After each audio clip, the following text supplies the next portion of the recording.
The process model is quite simple. It contains three clearly distinguishable elements as given. First, the input of the process. Second, output of the process. And third is the process or task. The process orientation helps the organization identifying all the inputs, documenting them and having a control over the quality of the product, which is the output, by having a control over all the inputs and the process parameters. Any product manufacturing or service preparation and delivery can be modeled in this manner. A little analysis of every process will bring out clearly all the three elements. Input of the process. The various inputs required for any process, such as bill of materials, specifications for each materials, requirements for inspection for the incoming materials, the procedure for the receipt of the materials. Output of the process. Output of the process consists of the following. First, the product or service is to be delivered.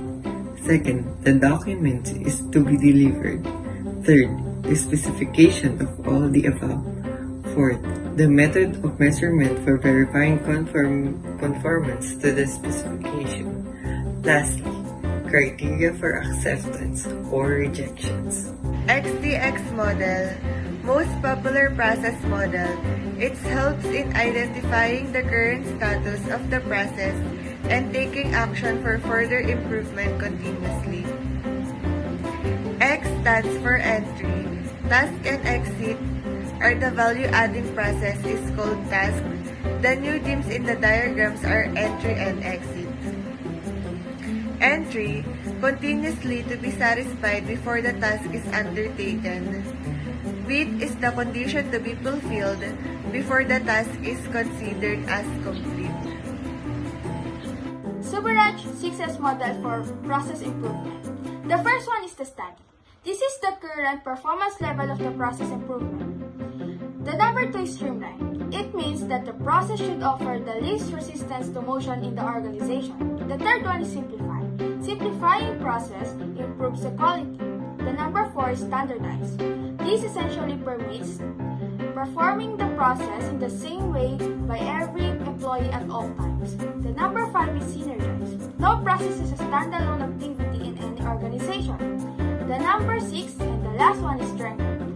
During this phase, a number of activities are carried out, educating and convincing their customers and suppliers, periodic counseling, and assuring that the new process will perform better than the old process, and the last one is monitoring the results and confirming that the process transition has occurred. Supply chain management or SCM.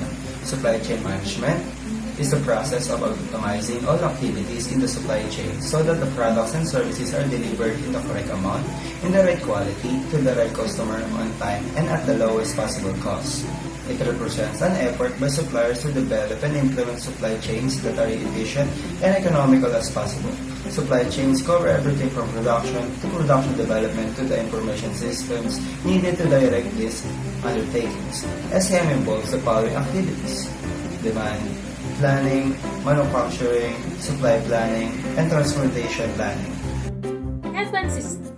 What is Kanban? The Kanban system was developed by Mr. Taiichi Ohno, Vice President of Toyota, to achieve objectives that includes reducing costs by eliminating waste, try to create work sites that can respond to changes quickly, facilitate the methods of achieving and assuring quality control, design work sites according human dignity.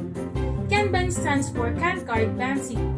Japanese refers this as a part of movement system that depends on cards and boxes to take part from one workstation to another on a production line. The essence of Kanban concept is that the supplier or the warehouse only deliver components of the production line as and when they are needed. A Kanban is a card containing all the information required for the jobs. These cards are used to control work in process, production, and inventory system flows. A Kanban system allows a company to use just-in-time production and ordering system which allow them to minimize their inventories while still satisfying customer demand. The two most common types of Kanban use are withdrawal and production Kanban. Withdrawal Kanban. Withdrawal Kanban's major duty is to pass authorization for the movement of parts from one stage to another. It takes the components from the previous process and moves them to the next, staying with them until the last part is eaten by the next process. The withdrawal Kanban then returns to the previous process to obtain parts completing the cycle. Part number, part name, lot size, routing process, name of the next process, location of the next process, name of the preceding process, container type, container capacity, and the number of containers released are commonly included on withdrawal Kanban. To display this information, the withdrawal Kanban layout may be constructed in a variety of ways. Production Kanban. The basic purpose of the production Kanban is to release an order to the stage before it in order to construct the lot size specified on the die card.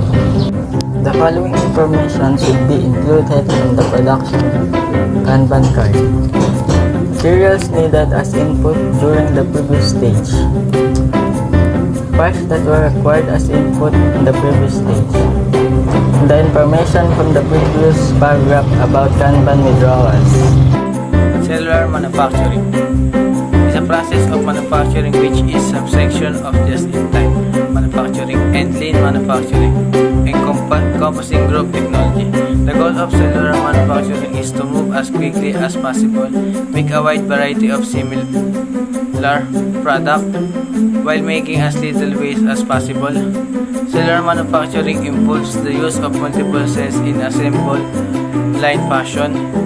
Each of these cells is composed of one or multiple different machines which accomplish a certain task. The product moves from one cell to the next, each station completing part of the manufacturing process.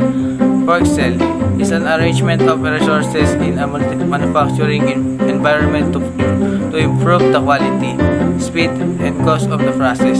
Work cell is designed to improve this, improving process flow and eliminating waste. Flow manufacturing versus batch production. If one is flow is large production, the contrary is true. Although many businesses generate goals in huge quantities or lots, these adds time to the process.